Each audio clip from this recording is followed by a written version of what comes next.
Welcome to Lost in the Story, where books come alive. Today we're diving deep into one of the most talked about fantasy romances of our time, A Court of Thorns and Roses by Sarah J. Maas. A book filled with magic, forbidden love, dangerous fae, and a heroine who's stronger than she knows. If you're a fan of fantasy, enemies to lovers, or simply want to know if this book is worth the hype, then stay tuned.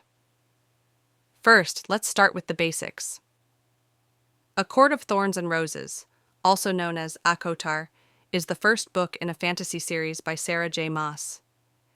It was published in 2015 and has become a global phenomenon, especially among readers who love a mix of romance, action, mystery, and fae politics. The story is inspired by Beauty and the Beast, but it takes that familiar tale and transforms it into something much darker, much steamier, and much more magical. The story follows Fair Archeron, a 19-year-old huntress who's struggling to keep her starving family alive.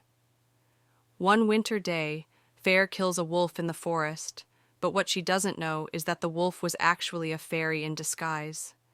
As punishment, she is dragged away to the magical land of Prythian by a mysterious and powerful fae lord named Tamlin. He brings her to his court, the Spring Court, and tells her she must stay there forever as repayment for the life she took. But this isn't just a tale of punishment. It quickly becomes a tale of curiosity, romance, and danger. Fair begins to learn about the fae world, its beauty, its cruelty, and the curse that lies over the land. As her feelings for Tamlin deepen, she discovers that something dark is growing in Prythian. A wicked force known as Amarantha has taken control, and unless Fair acts, the entire realm may fall. One of the strongest parts of this book is the characters. Fair is fierce, clever, and deeply human. She's not a perfect heroine. She makes mistakes. She's scared, but she grows. Tamlin is the mysterious beast figure, cursed, powerful, and romantic, but also deeply flawed. Then there's Lucian, Tamlin's sarcastic but loyal friend who brings humor and edge. And most importantly, Rhysand. Though his role in this first book is small, Rhysand makes a huge impression. Dark, seductive, and unreadable, he's the kind of character you can't stop thinking about. And believe me, he becomes very important in later books. Let's talk about themes. ACOTAR explores love versus freedom. Fair has to choose between love and her independence, power and control. Who really holds the power, and who's worthy of it? Sacrifice. The book is filled with painful choices and deep emotional consequences, and most of all, transformation.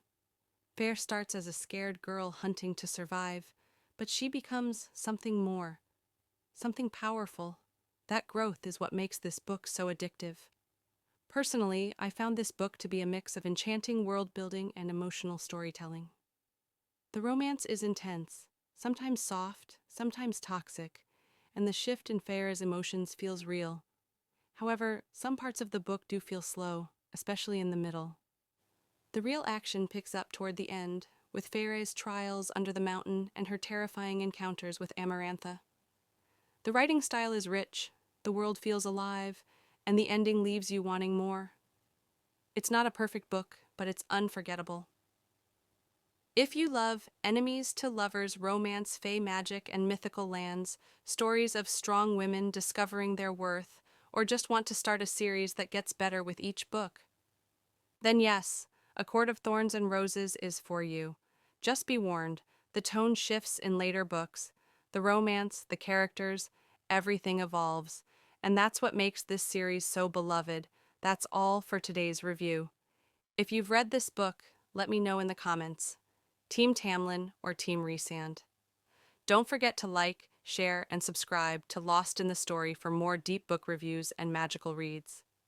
Thanks for watching, and until next time, stay lost in the story.